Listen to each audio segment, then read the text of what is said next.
Die boodskap Levitikus hoofstuk 22, wanneer 'n dienaar nie reg is vir sy werk nie.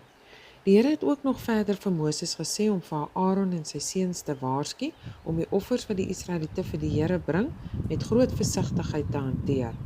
Hulle dra die verantwoordelikheid vir die volk se offers aan die Here.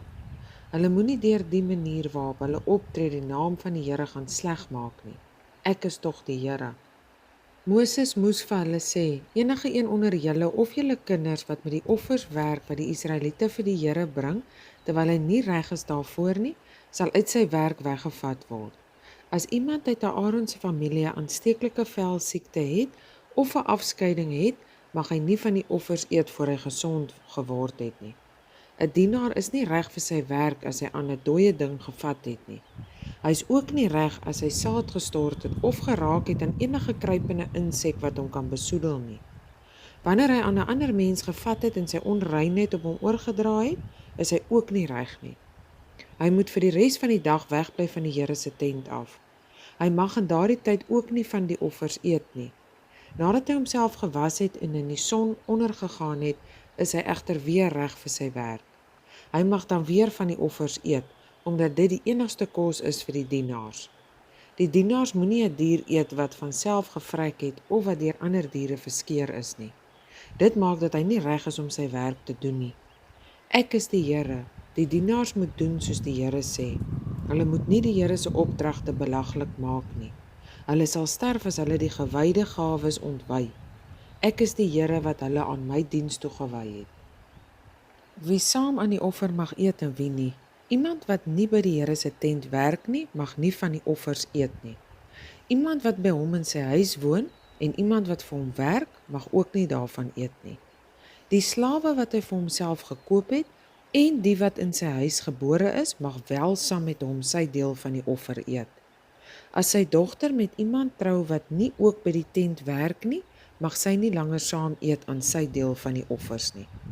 As sy dogter 'n weduwee word of van haar man skei en sy het geen kinders nie en sy kom bly weer by haar pa soos toe sy nog 'n afhanklike kind was, mag sy saam met haar pa van sy deel eet. Iemand wat nie uit Aaron se familie is nie, mag egter glad nie van die offers eet nie. As iemand van die offers geëet het sonder om te weet dat dit offervleis is, moet hy dit vir die dienaar by die tent vergoed en 120% van die waarde daarvan vir hom teruggee. Die dienaars mag op geen manier toelaat dat die offers wat die Israeliete vir die Here bring, verkeerd gebruik word nie.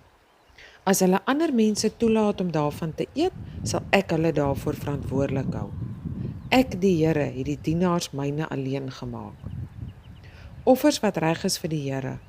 Die Here het ook nog vir Moses gesê om vir Aaron en sy seuns en vir die Israeliete te sê: wanneer enige Israeliet of enige van die mense wat by hulle bly, 'n offer vir die Here bring, of om sy belofte na te kom, of bloot net vrywillig, en hy wil hê dat die Here dit moet aanvaar, moet dit 'n bul of 'n skaapram of 'n bokram wees wat nie enige foute het nie.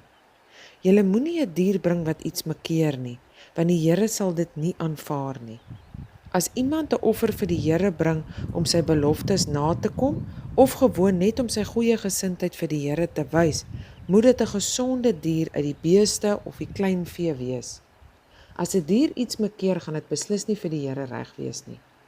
Julle mag nie vir die Here diere bring wat blind, beseer of vermink is, wat oop sere het, wat brandsiek is of sere op sy vel het nie. Julle mag nie sulke diere vir die Here bring nie. As dit sommer 'n vrywillige offer is, mag julle wel 'n bees of skaap bring wat misvorm is of onderontwikkel is. Julle mag egter nie met sulke diere julle beloftes nakom nie. Julle mag nie 'n gekastreerde dier of dit 'n os of 'n hamel is vir die Here offer nie. Dit mag nie in julle land gebeur nie. Julle mag ook nie gekastreerde diere van uitlanders koop en vir julle God offer nie. Hulle is vermink. Die Here sal hulle nie vir jou aanvaar nie. Die Here het verder ook nog vir Moses gesê: 'n kalf of 'n skaaplam of 'n boklam wat gebore word, moet eers 7 dae lank by sy ma bly. Van die 8ste dag af mag dit by haar weggevat word en as 'n offer vir die Here gebruik word. Julle mag egter nie 'n lam en sy ma op dieselfde dag offer nie. Wanneer julle 'n offer vir die Here bring om vir hom dankie te sê, moet julle dit so offer dat hy dit sal aanneem.